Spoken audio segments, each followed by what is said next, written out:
Well, happy Wednesday. Today is November the 12th, 2025. I am Erica Savage, the founder of the Reframed Brain, and I am here alongside and Dr. Wendy Wilson, and we welcome you to Cultivating Executive Edge, the neuroscience of executive presence.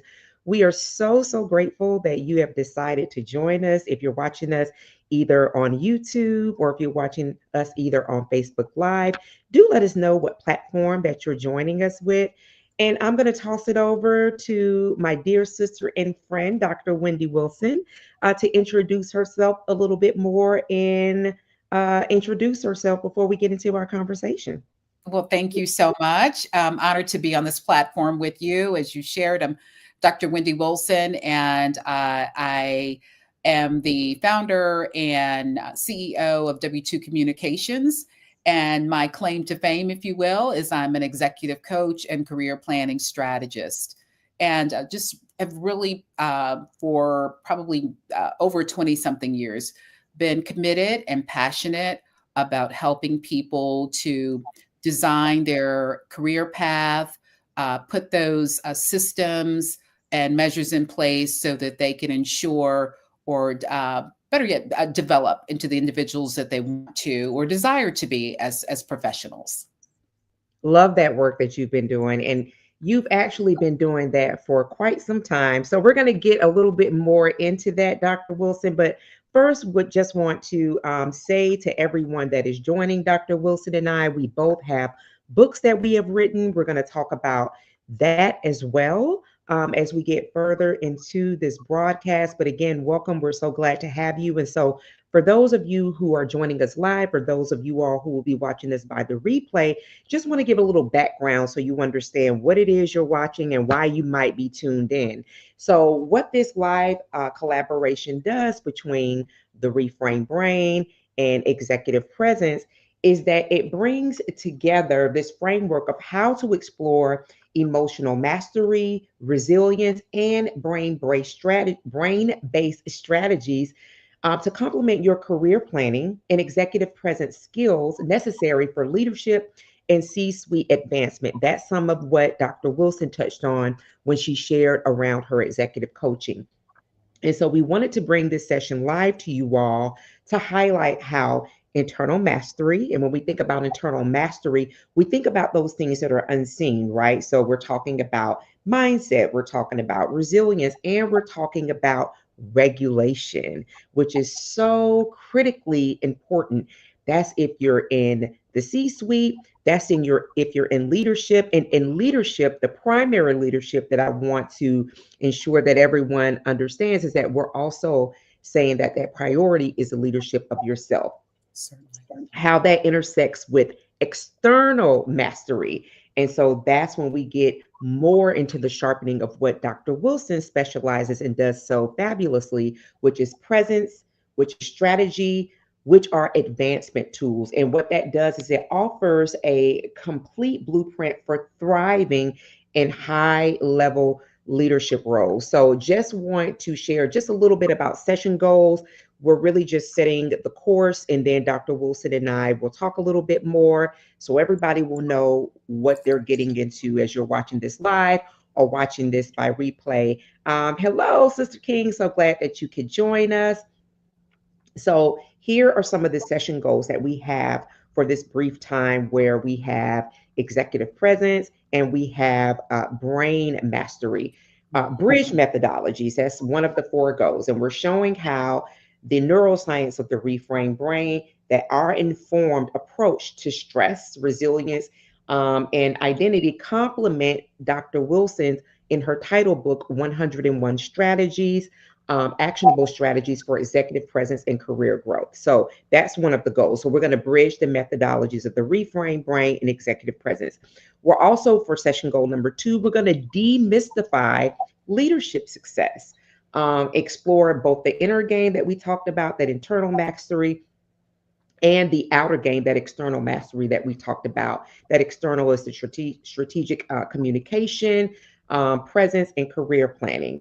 The third of the fourth goals is to provide practical tools. So we want to equip each of you, all of you that are watching, with a dual toolkit that you can apply immediately, because there's nothing like having something that you can make application to immediately. So, one for rewiring thought emotional patterns, and another for strengthening your professional impact. And the fourth of our session goals for today are to elevate leadership pathways. That is to demonstrate how this intersection supports one, C suite readiness, executive advancement, and sustainable leadership longevity. So that is a big course, 4 courses. Dr. Wilson, you and I were in Italy together, and so we understand the importance of finishing off our courses with things that are absolutely helpful for our digestive tract. So that will be the sweetness of a dessert, a piece of fruit, if you will. Is there anything that you wanted to add to our session goals as we move forward in our flow? Yeah, no, I think you eloquently shared with the audience what we'll be discussing. I would like to add, because oftentimes people become anchored on that word executive, and I know majority of my coaching clients reside within the C-suite, but there we'll talk about the importance of mastering some skills, making some decisions, and exercising some behaviors that are applicable to those that are in entry level. So executive presence is not just for those in the C-suite, but for those in the entry level space. Because again, we want everyone to be certainly comfortable in their skin, but preparing themselves if they are in the entry level. There is you may not know what that next rung or what that ideal role may be, but there is an ascension process. And so in order to get to that goal, even though we don't know that have a name to it, we want to start preparing and exercising as if we already reside in that space. And I'm so glad that you said that as we prepare to really, that was a really great segue as we move into this first session goal, which is around bridging the methodologies. And so you said a wonderful, you kind of really wrapped everything up beautifully, but I love that you talked about exercise. I love that you talked about the entry level to executive levels. And as we move into bridging the methodologies, which is the reframe brain methodology and what executive presence is, before you let our audience know a little bit more around executive presence, let's do a little bit of level setting. And we want to say to everyone that's watching either live or by replay, we're thanking you all for joining us, is that we do understand what the current environment of work looks like. We understand that there have been 300,000 Black women who have lost their jobs this year. We also understand that within that 300, to extend that 300,000, that a million people up to this point have lost their jobs. So we are very much so apprised of what the current environment of work looks like. So that's why I'm so glad that you said, Dr. Wilson, that it is important to know that what we're talking about is an exercise for entry to executive, with regard to even if there's instability or somebody, both of you and I are both entrepreneurs. And so someone finds themselves in that entrepreneurial space, that this is also applicable to those who are in the entrepreneurial space, because effectively customers, clients are whomever we have targeted to be in receipt of our goods or our services. So before we kind of delve a little bit deeper into that, can you talk with regard to how we understand the job market to be? We understand what the current climate of affairs to be. What does it mean to have executive presence, even with a market that's in turmoil and with incredible job loss that's happening about the nation? Well, that's a really great question. And it's not very complex at all. And what I mean by that is what I encourage anyone to do, whether you are seeking an opportunity or whether you're in a current role right now, that you want to develop And the goal is to eventually master, and then after mastery is to normalize a set of behaviors. So behaviors. Those that are seeking to advance, those are seeking to just re-enter the job market, there are three pillars that are foundational to executive presence. And again, applicable to those in the entry level space and those all the way in the C suite. And employers, the expectation is for you to have an understanding of your emotional intelligence. And we'll talk about that, the four areas specific. And I really want to highlight about self awareness. Mm-hmm. Then, after emotional intelligence, to be an effective communicator. That's just the expectation of any employer.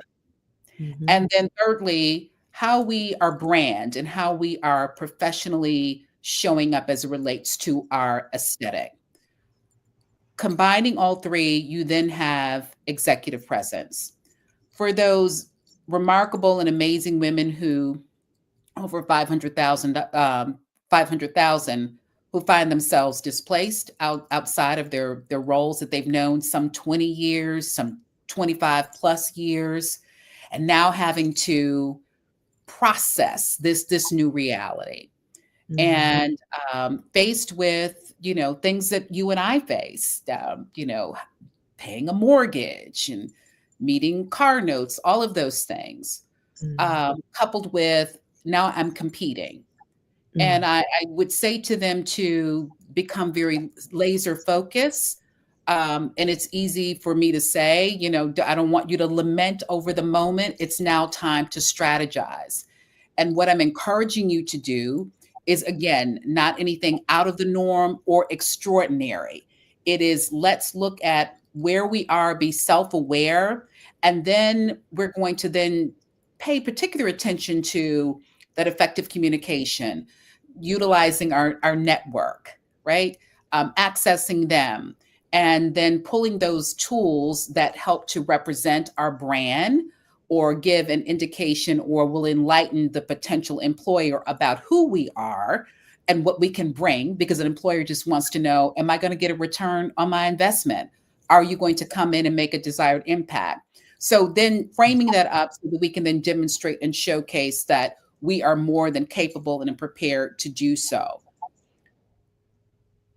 Absolutely. And those, everything that you mentioned, particularly around the self awareness, is something that we'll need in leadership of self. That's something that in any market that we enter into is something that we definitely want to bring. So when we're talking about the core pillars of executive presence, these are things, and I'm glad that I'm just going to repeat the terms that Dr. Wilson shared just a few moments ago around exercising, and that these things are necessary from entry to executive, that actually making that a part of our person makes us marketable anywhere we may find ourselves. Because the truth of the matter is, when we think about economies, when we think about markets, they're all very cyclical. And so, even though this may not be a time that we are familiar with, there's somebody down the line that has had a level of familiarization with the times that we find ourselves in. So, how were they able to um, move in a way where they, number one, didn't ignore, they acknowledged, but Yeah. we're self-aware to understand, okay, this is how I need to pivot, or this is the way I need to reframe in this season. And so why the reframe brain methodology complements executive presence is when Dr. Wilson talked about that level of emotional intelligence. And so when we think about what it means to reframe, reframing really says we're looking at something, be it a situation, be it being self aware of our own selves, like that of a diamond. We're looking at all sides. And so it's not always, because it won't always be like this. As I've just said very recently, that all storms come, but they come and they do end. All things have an expiration date. So we definitely do want to acknowledge, even with that being said, the time that we're in. But what does it mean to reframe? What it means to reframe is to actually be able to pivot. And in the pivot, what we do say is we acknowledge what is happening, right? But we also then have an understanding of what do I need to cultivate so that this does not become the always path, because it won't always be this way. So, what is it that one needs to cultivate? And a lot of that rests in emotional regulation.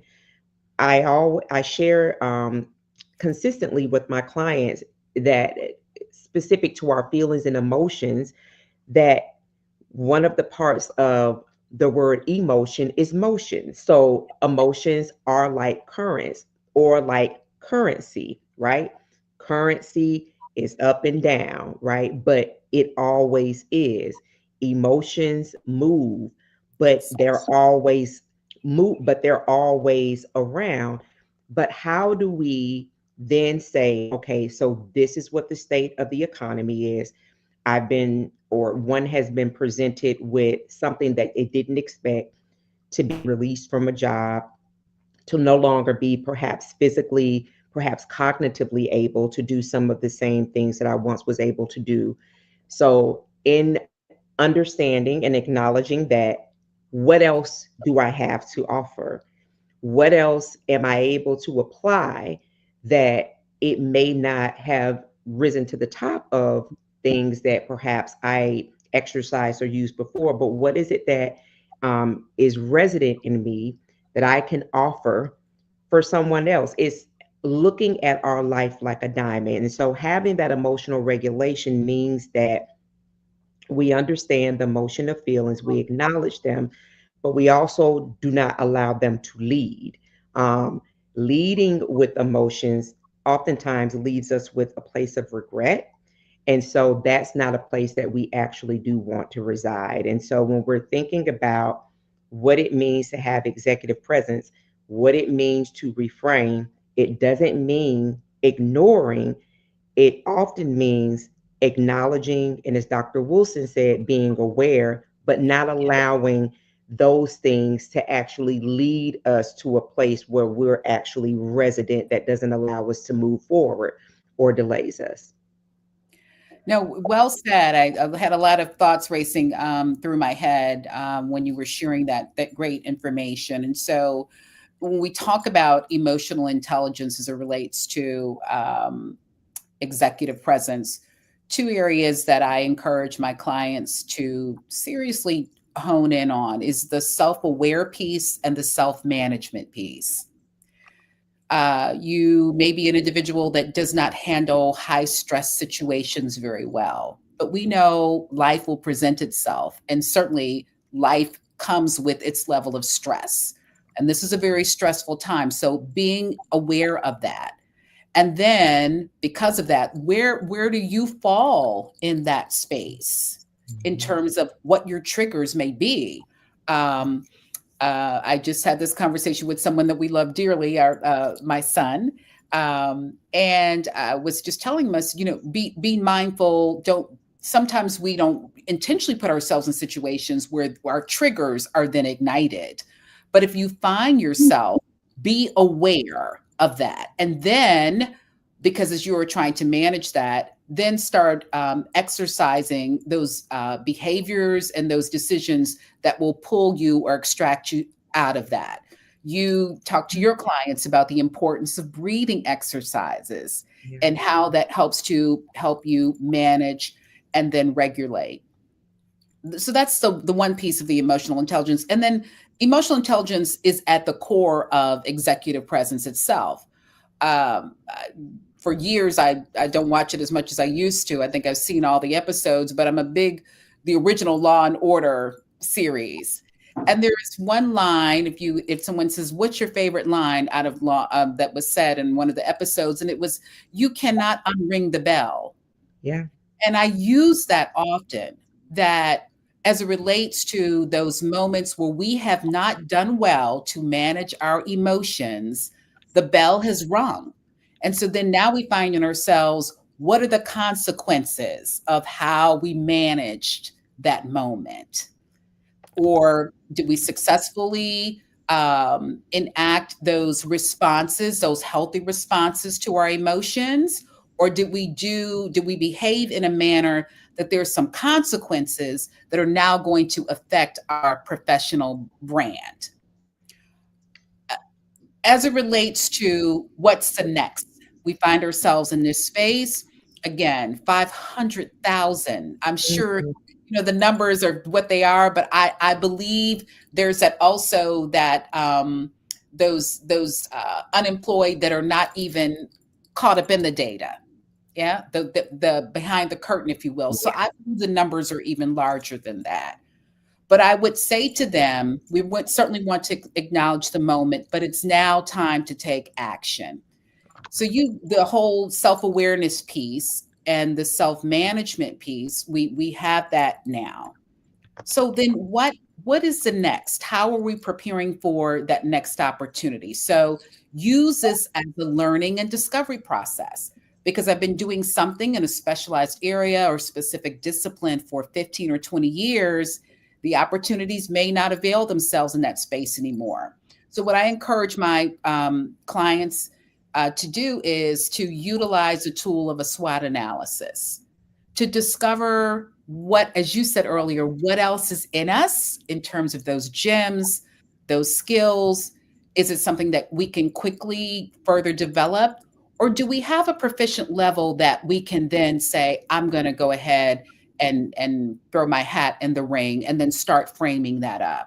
So, what are our strengths with using the SWOT analysis now, method? What are our strengths? What are our weaknesses? What is it that we don't do well? What's an absolute threat? And how can we then shift those into those other quadrants so that we have more strengths and opportunities as opposed to the weaknesses and the threats? So, those are my initial suggestions to those individuals. And I think that those are all, again, we talked about earlier in the broadcast that you would receive actionable items that you'd be able to implement immediately. And I love what you said with relationship to those individuals that find themselves in the place where they didn't plan for nor expect. Perhaps retirement was out a little bit further. And for those people who aren't in the count, um, where what we look at in thinking about the inner work, because we go in and then we do the external. Everything that we see that manifests from the outside had a birthing place, had a place of being nourished internally.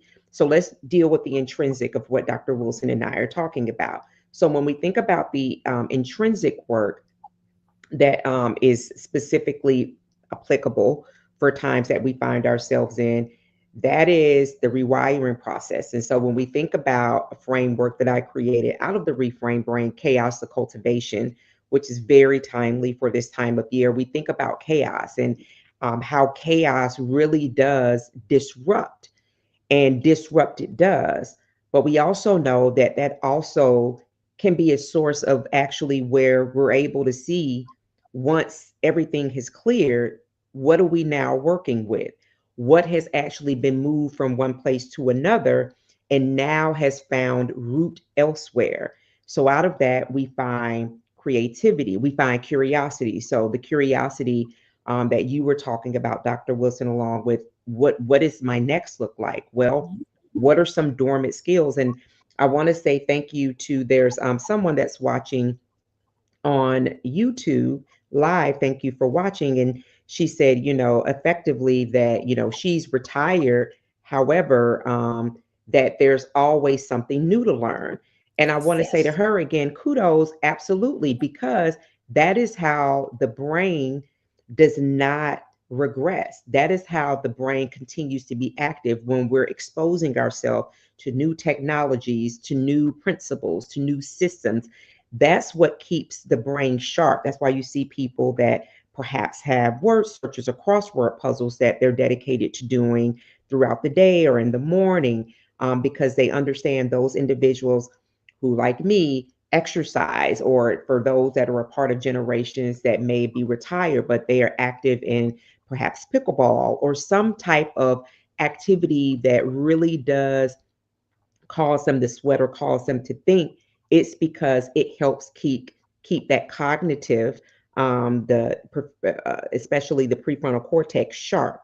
So where we house reasoning, learning, logic, formulate ideas, we want to keep that sharp. And the way that we keep that sharp is not retiring in our brains, but making sure that we're being very active there. So even for those individuals that may have been volunteering at a space and found that that may not be available for them, we're saying that these principles are very applicable. So becoming very curious about how the chaos then has pointed each of us into an area where something that may have been dormant, now we can become a little bit more connected, and allow that to rise up. And then in that curiosity, then become creative. What are next steps? Dr. Wilson mentioned connecting with our networks. There may be someone that will be connected to someone else, or they could help us with the SWOT analysis. That is something I know that you specialize in your executive coaching, Dr. Wilson. You mentioned that the strength, the weaknesses, the opportunities, and the threats. So perhaps we do have someone that we're connected to that perhaps can perform a SWOT analysis for us. And that is in any season of life, because there's always opportunity for us to, in the last part of chaos of cultivation, which is to cultivate, which is to grow. We always want to be in a place where we're growing, where we're challenging ourselves. And so when we think about the intrinsic, that is why brain rewiring is so necessary, because it, number one, connects directly to our confidence, not how we're seen on social media, but our confidence. It also helps us with the decision making. I talked about that when I talked about just a moment ago the prefrontal cortex. That is where we're housing decision making. So when we're thinking about how we respond, how we're emotionally regulated, that is housed in the prefrontal cortex. So we want for our brain to be rewired in such a way that when we do have challenges that rise about, it doesn't mean that we suppress if we're sad, if we're angry, if we immediately feel unhappy. We're not saying that. What we're saying is that always remember to be where our feet are. So if we're in a boardroom, that is not the appropriate time to be explosive.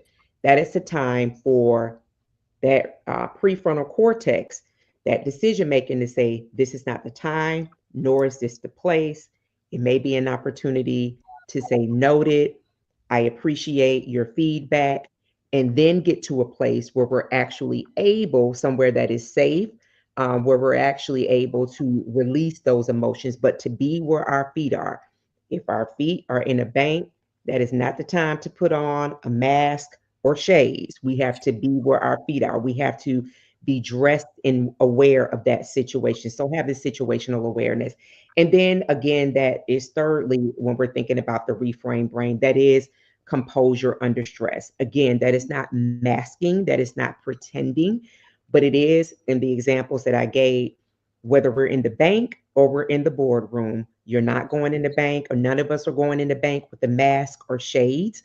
And in the boardroom, we're in a crowd of people. We have the attention of two, 2,000, 200,000, 2,000,000.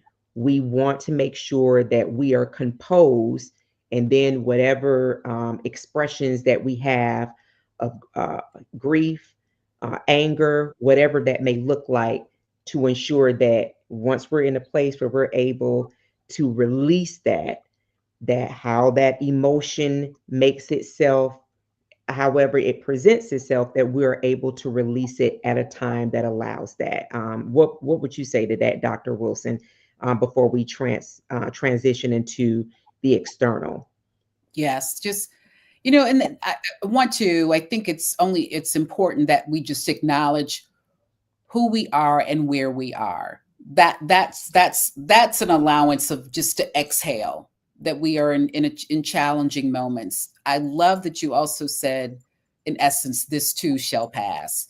And so, Mhm. what I encourage everyone, and it's really just an extension of what you've already said, is don't become consumed by the moment. consume the moment and Yeah. be strategic about how you're going to do that. So again, being self-aware. This is a very stressful time.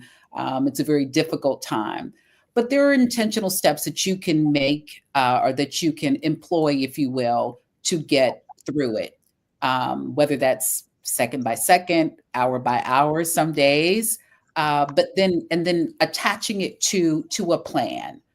So I think that is going to be key, and it's not going to come to you all at once, but there is a discovery process. But Hmm. there's steps that you absolutely have to take.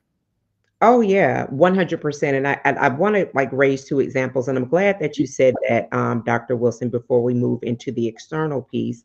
Okay. Is that so? Two real examples. So, for those who may not know, I work and am part am a co-owner in a professional football arena team, and in the work that I started and began to do earlier this year, this spring, until like the late summer leading into when the NFL schedule started.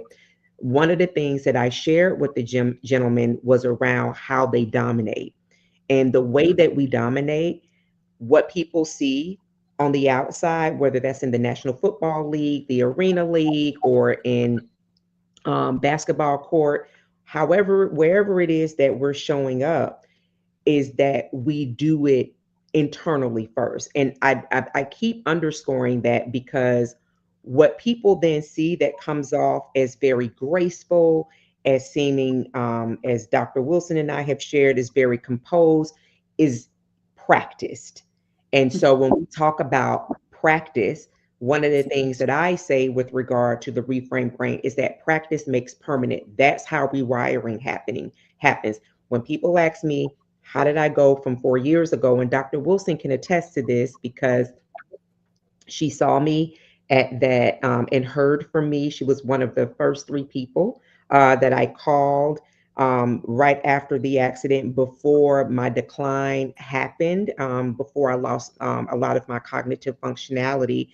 So she's seen that entire process. She knew me before, she heard me right after, and then she was present and showed up for me face to face in the decline period. Is that that happens by doing the work, by the practice. So it is having those moments of vulnerability. It is breaking down. It is being very, very uh, undignified. I'm going to say that with regard to myself, not regard to the audience, but it is having that period of just really having a real discovery. But in that discovery, here's why I would say being able to look at that.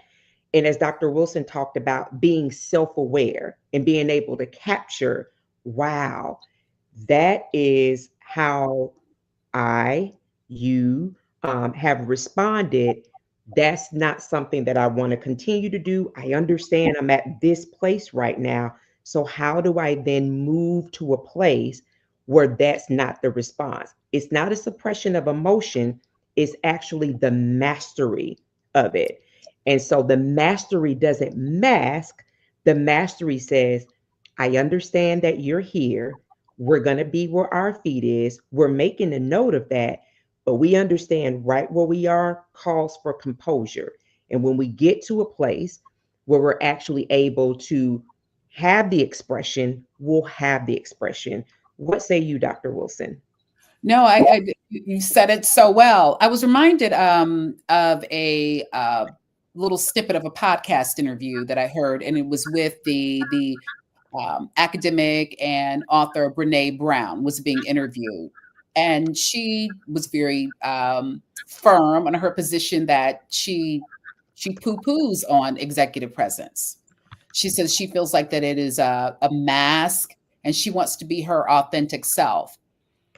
I also looked at it from who she is, and some populations, demographics, groups of Mhm, individuals have liberties that a lot of mhm, us not necessarily have, nor mhm, can we exercise. mhm. But where I fundamentally disagree and would, and have no problems going toe to toe in terms of arguing this is what we are asking in terms of executive presence is not a mask. Mm, Asking, as individuals that we engage with or as employers, that's my focus area is getting people to those positions where they really not survive but thrive. right. And if you are an entrepreneur, whatever service or product that you're providing, if you're working for an employee, working for someone, whatever product or service that you're providing, they want to ensure the expectation is that you are able to manage yourself, your emotions, so that we can provide whatever the expected deliverable, coupled with your ability to effectively communicate Hmm. to the customer, to your peer, to your colleague, to your superior, whether that be in writing, whether that be speaking. And then also, are you representative not only of the organization, but yourself? Come on. So none of those things in which I mentioned are false, are a mask, if you will. The goal is to normalize those expectations, and none of that is unrealistic. What we do acknowledge is some days you just may not feel like it, but if you get in a pattern of exercising and normalizing those behaviors, they will become second nature, as if we are breathing. I love that 100%. And breath happens without apology. I share Mhm. with my clients that aren't you so glad when people ask me around resilience, and resilience for some people not being not leaving the best taste on their palate, or thinking that it means that we're always strong. And I have to reframe that and say, well, something that I think that we can celebrate that is resilient, and that is our breath. And aren't I glad that my breath doesn't say, I'm just tired. Like, No. you have sat here and eaten until you were past full, sister, or you have not taken as best care as you could have, yet and still I Mhm. still remain. So when we think about the term resilience, what it is it's related to what you just pointed out, Dr. Wilson, with regard to having the cognitive clarity and ability to understand time and place. And I'm glad that you pointed that out, because there's definitely been some pushback with regard to sociologist Brene Brown, and some of the commentary. And it does speak to spaces that different people do live in, and some of the liberties and pleasures that they have that may not be afforded to anyone else. I don't what Dr. Wilson and I are saying with regard to brain resilience and executive presence is, again, underscoring that it is not a mask, it is not being statuesque, it is not um, ignoring what we are experiencing in our body, because the body is so beautifully and intelligently designed that even if we do ignore, it will bring it back to us in our memory. So that happens. So we are aware of the intelligent design with which we have all been afforded. What we are saying is that there is an extrinsic and an intrinsic mastery that must be mastered. Now, Indeed. if there are others who don't believe that that's something that they need to do, um, then that's on them. But we're not saying 10 times better, 4 times. We're not saying that. What we are saying, to be the fullest and best that we can be, that it would behoove us, and it would behoove for what I share within the Reframe Brain, which are unseen injuries, Mhm. to practice so that the permanency of brain resilience and executive presence is like Dr. Wilson said, it is like our breath. And so it is not to measure up to anyone else's tenets or principles or thoughts of living. This is for our own quality of life, Indeed. for our own longevity, and for however it is that we lead in the world, be it through a podcast, as our brother Gerald has, as our sister that's watching us on YouTube, that talks about she's retired, but she's continuing to challenge herself around learning new things. However, each of you that's watching us live or in the replay, we want you to be mastered in your resilience, in your emotional, and in your executive presence mastery as best as you possibly can. And so we're glad to have you, Andre, and everybody else that's joining. And so the intersection of, and then we would love for you all to queue up your questions. If you have questions, if you want to start entering them in the chat, please do enter them in the chat.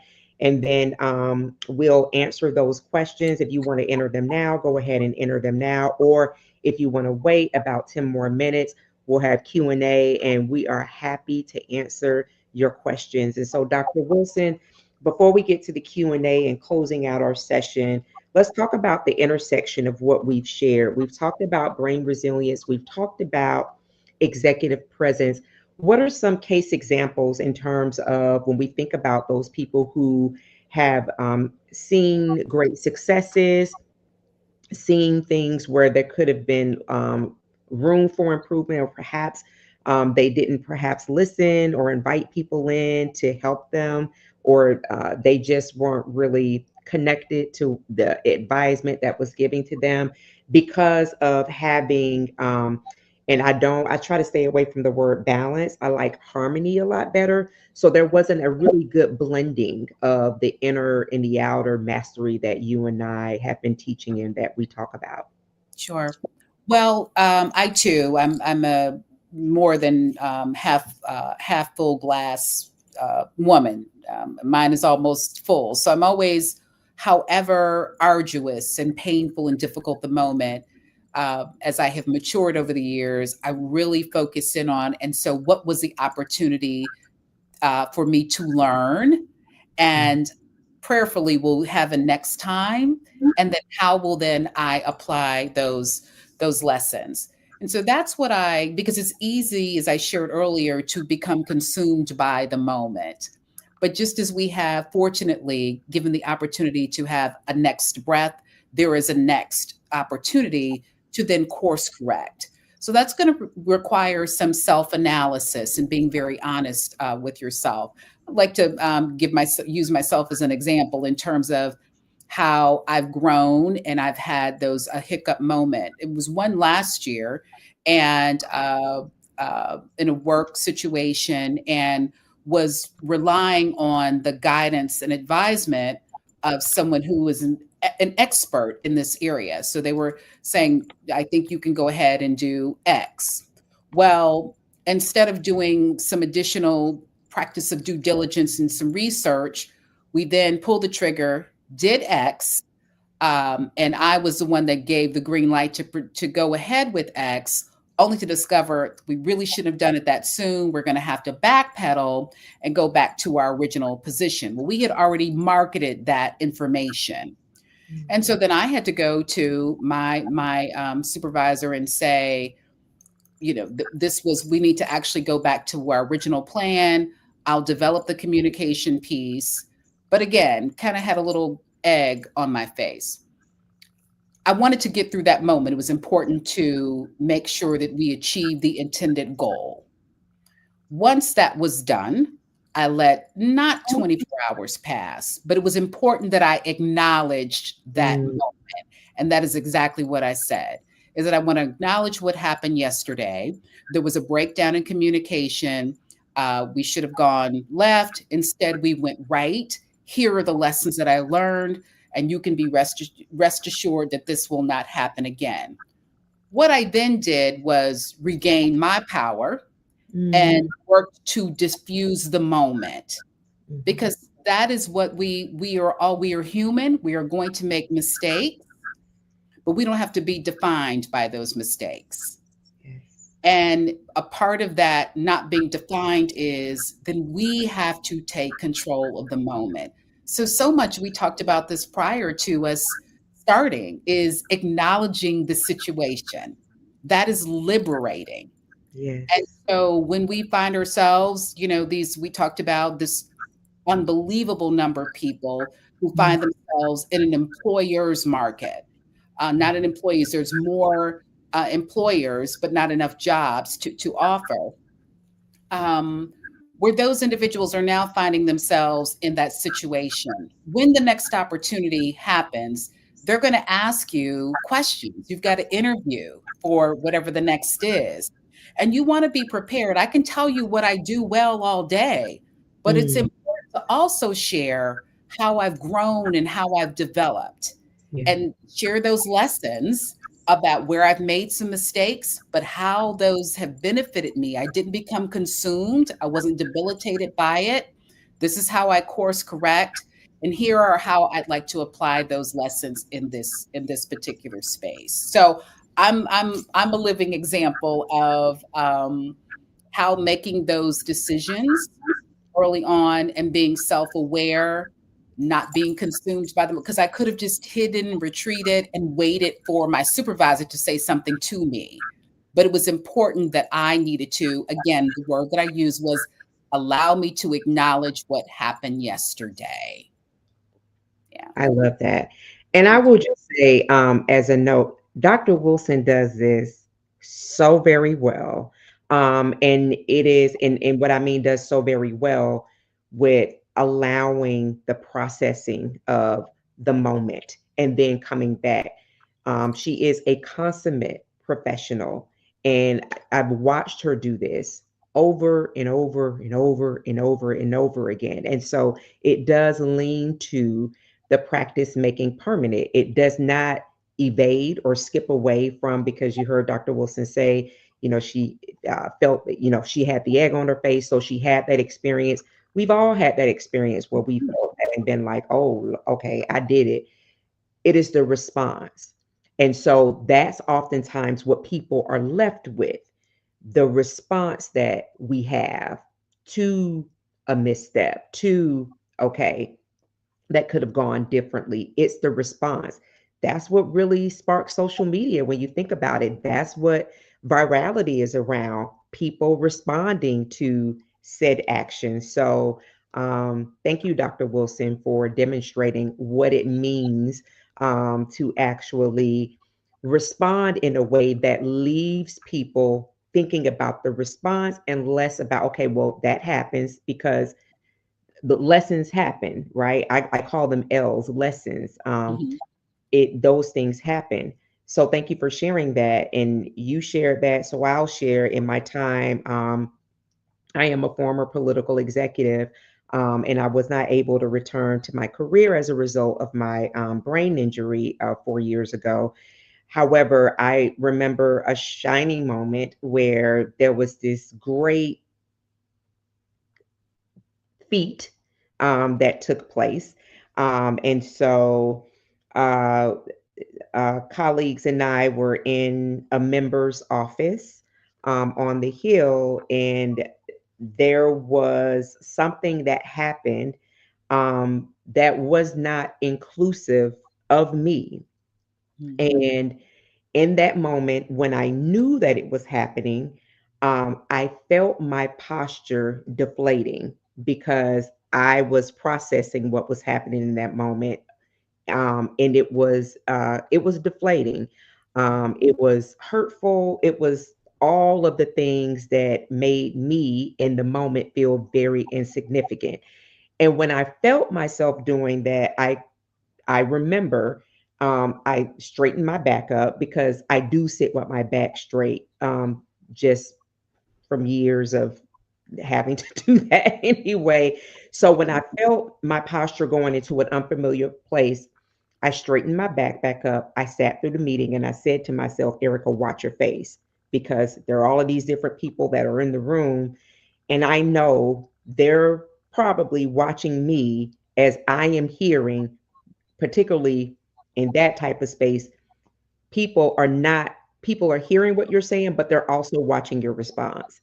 Absolutely. So yeah, so I quickly, and I say quickly, but I took opportunity to um, pivot, to reframe the way that I was looking, if you will, and got in the Uber back to the office. And instead of going back into my office, I took time to call the phone and to absolutely vent. Now, where the office was, it did allow opportunity for me to be able to vent and to do so in a very safe, in a very comfortable way. And in that 40 minutes, I was able to release how I felt while I was in said meeting. Um, not really need any validation, but just release how I felt, the experiences of what I felt. And then I was also able to come up with a plan with how I would respond to that. And so after my 40-minute vent session, went back into the office and sent a quick email to ask for a meeting. And in Mhm. that meeting, I wasn't, the tenor of the email wasn't, I need to talk to you right now. It was, would your schedule allow for us to be able to have a debrief? And it did. And it was really good because I actually gained some insight on some reasoning behind why Mm. what happened the way that it did. Okay. It was not personal. It was not to take away any credibility from me. It was actually a protection mechanism, which Mm. I then later saw play out in time later. So all of that to say, I number one understood and was self aware to know that I actually made it very personal. I knew that I made it very personal because I felt my own body language, the way that I was communicating, which is largely, Dr. Wilson, 60+% of how we communicate is through our Sure. body language, not Oh, necessarily yes. what we say, and you well know that through executive presence mastery.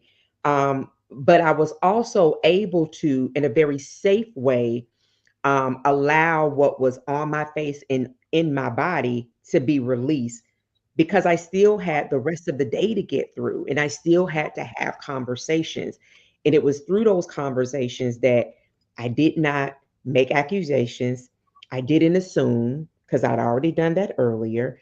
I was able to communicate in a way that allowed for said individuals to come in for us to have a conversation and then discover some things in that conversation that made the days going forward much better. So Sure. that was the intersection of the executive presence that I needed to have for that meeting on the Hill, one of many, to then also having meetings within the office to get clarification and understanding and not go in very defensive. I love that. Sounds it was beautifully done. It was almost what you just shared was just really just fashionably textbook. You were self-aware. Sounds like you were taken by surprise, but because you were able to exercise self-management and then transition into the effective communication to learn more, to gain understanding. Um, but I don't want to miss the moment in between that, sandwiched in between, which is so important, where you allowed yourself to be human and to exercise those emotions that you had, but you did it in a mature manner and identified a safe space and a safe network that would create that moment for you to release, unleash whatever it is that we need to do, because we do know that containing those, suppressing those feelings, if they are not addressed, can have harmful effects to our bodies. So again, I think you handled that brilliantly, because you could have had an outburst, and then that I mentioned earlier, that would have had, again, you can't unring the bell, some consequences. Yes. Yeah, then you would have been, responding to their email. We need to Right. have, yeah. So you handled that beautifully. Thank you for sharing that story. Absolutely. And thank you for that assessment. And that's why, Dr. Wilson is in my network. So it is really, really important to have those individuals, as Dr. Wilson mentioned, that they know when you pick up the phone, sometimes you're not calling specifically for niceties or, hey, what's going on? Sometimes it's pick up the phone. Do you have a minute? So also make sure that you have within your network for when you have those in between times, like people understand, like it's not always, hi, I hope you're well. Like that's generally my salutation is greetings. I hope that you are well or having a fantastic day or a lovely day. And then I get into XYZ elemental P. Please do have within your Rolodex, as Dr. Wilson would say, please do have, those individuals that, do you have a minute? Can you talk right now? And be able to, sometimes you just need to be able to have those verbal, I don't say anything. I just need to get this out type of conversations, and so that it can be out. And then if there's anything that needs to be added in way of perspective, then that can be offered. Or maybe it just needs to be, I need to get this out so that in the response, which is what I hear in terms of what Dr. Wilson has shared and what I have shared with the case examples of in leadership, having the harmony between the inner and the outer. Again, what is going to stay with people is the response. And so that's what people are going to remember, because as Dr. Wilson pointed out, then you don't want to have a follow-up conversation to the follow-up conversation. And it's specifically addressing not what the initial piece Oh my was, goodness. but But it's all about the response. response. That's right. That's right. Yeah. Not how we got to the response itself. That is all that becomes all consuming. Yes. Yeah. So before we get to Q&A, Dr. Wilson, and then we're gonna, as I've shared with individuals, for those that stay to the end of the live, have a special gift for you all. You are more than welcome, if you're going to stay to the end of the live, to send a email to hello at the Reframe Brain. I'm going to put it in the chat for those that stay to the end of the live. Have a special gift for you. So we want to do that. And then Dr. Wilson has an invitation to extend to you as well. Thank you, Pam. So glad that you have joined us this evening. You are amazing yourself. What you'll do, if you stay to the end of the live, you'll just say live in email, and then that way we'll know to get your gift over to you. So thank you for everybody that stays and join. Dr. Wilson, before you share what you have to offer, is there anything that you wanted to, because we do have one question. If there are any additional questions, please share them in the chat. We'll be happy to answer your question. We have a couple of questions that are in the chat now, but any closing remarks, then your current invitation that you have for everyone. Sure. Actually, I'm going to squeeze in three. I see a comment, and Hodge Potter. I'm not, and I don't have my glasses on, but thankfully the font is pretty big, so I'm going to work through it. But if I'm squinting, it says we need trustworthy, solid mentors to help us to reframe ourselves and our mindset and our outlook. And I totally agree. But what my mother really gave me some, she was just full of wisdom. She's no longer here, but one of the things that stands out, and I still employ this to this day, was, pivotal for me. I was, having a moment and lamenting about a supervisor. This has been, oh my gosh, probably some 30 something years ago. And I was sharing my disappointment with the individual. And I said, Mommy, I was really looking for them to mentor me, to really pour into me and develop me. And my mom, she, no other way but her way, looked at me and she said, well, that's where you made a mistake, is that continue to place expectations on people who may not be in a position to deliver them despite the title. So what she then encouraged me to do is to become my own mentor. And to then, as I heard on a podcast this morning with Emma Greed, and she said that we're talking about the whole mentorship process, to emulate people. And they might be people that you do not know, but learn from them. And I tell my clients is the good, the bad, and the ugly experiences that they had. So I totally agree. And we're very fortunate and blessed to have those individuals in our lives. But if you find that if you only have one or two, you have more than enough. But if you find yourselves where you don't have any, then that's the moment I believe that the universe is saying, it's in you, work to develop that. Mm, that's good. I like Yeah. that. I like Thank that. you. So Thank you. I hope Thank you. that's To give that helpful. credit to my mom. I can't take it. And then the next thing that I want to, and I'll say this really quickly, is those we're finding ourselves again to those individuals who find themselves displaced, or those individuals who are looking to want to grow and advance in their degree, their career. It is important to have a full assessment of that Rolodex, Mm, and we kind of just go through life haphazardly meeting people, but get to know people so that they can also get to know you, because it is a reciprocal exchange, and so you don't know how that may serve you and how you may be of service to someone else. And so I recall reading a story about JD Rockefeller, and when they were going at the time of his death, they were going through his estate, and he had, I think it was over, it was an astronomical figure. I'm going to say 100,000 contacts that he had in his Rolodex.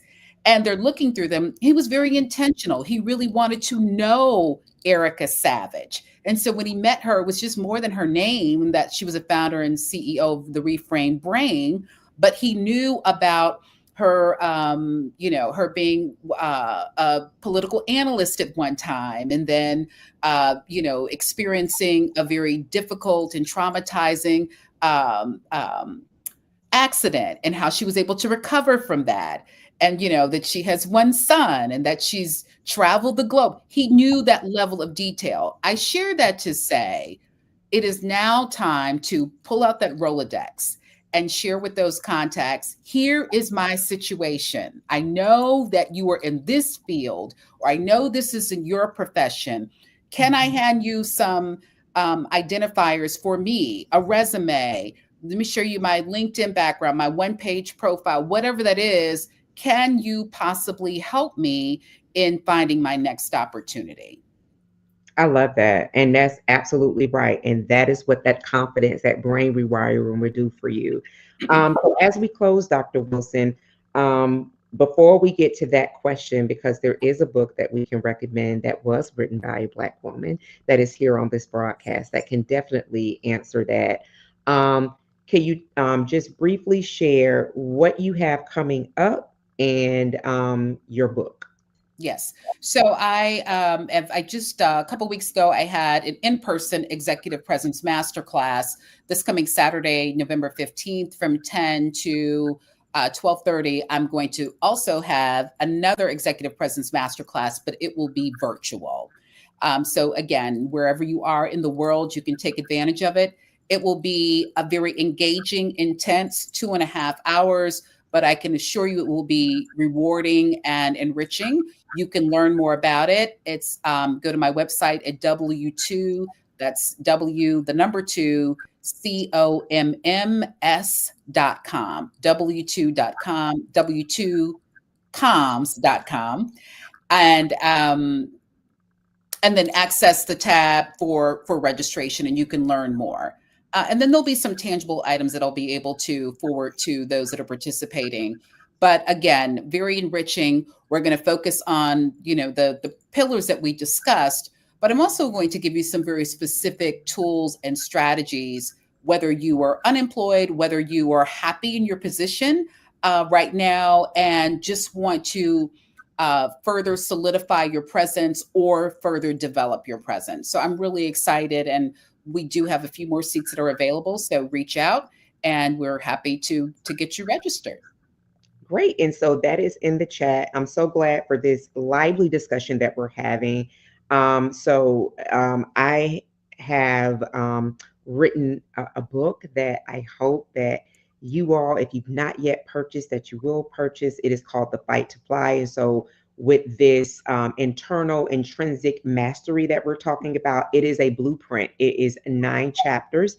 99 pages. And if you want to know any of the reviews, there'll be some that'll be coming on the Reframe Brain website, but they're also very much so resident on Amazon.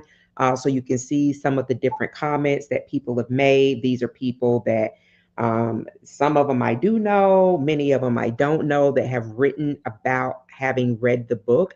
And so I hope what people are taking away from this conversation that Dr. Wilson and I are having is that neuroscience and executive presence are an intersection, and they very much so complement and are very much so healthy for one another, that you need those things. And so to really have an understanding of what it is when one reaches a place where their world has been completely shattered, and then move to a place where they are being led not just through the lens of faith, but also neuroscience and executive presence. The Fight to Fly is a book that I would encourage you all to get.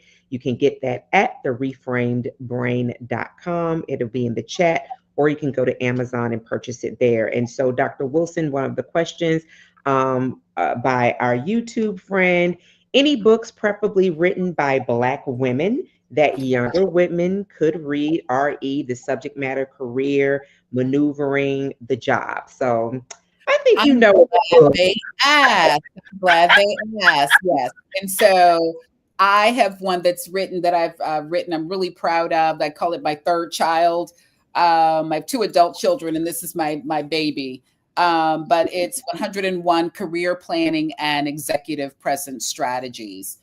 And so again, these are based upon a lot of my professional experiences of those from my client.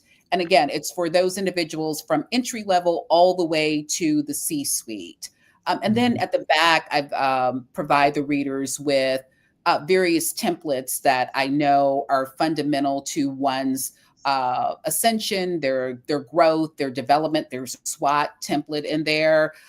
There's an example of what I think is very valuable, a one pager, a resume example, cover letter example, how to write a very thought provoking thank you note. And so really just fundamentals that I know have benefited my overall growth and advancement as a professional. So I would love for you to make that purchase. You can either go to my website to do that, and it's also available at Amazon as well. Love that. So thank you.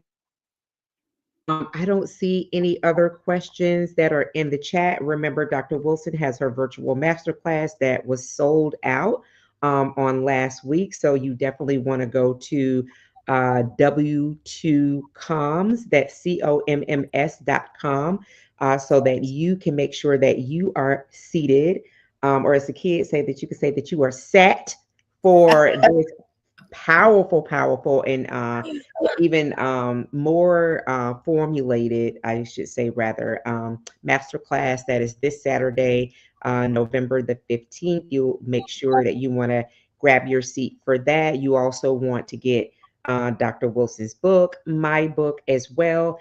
And before we close out, just want to let everyone know that we are very appreciative for your time. As I have said, time is the most expensive asset commodity that you have. So thank you for your time.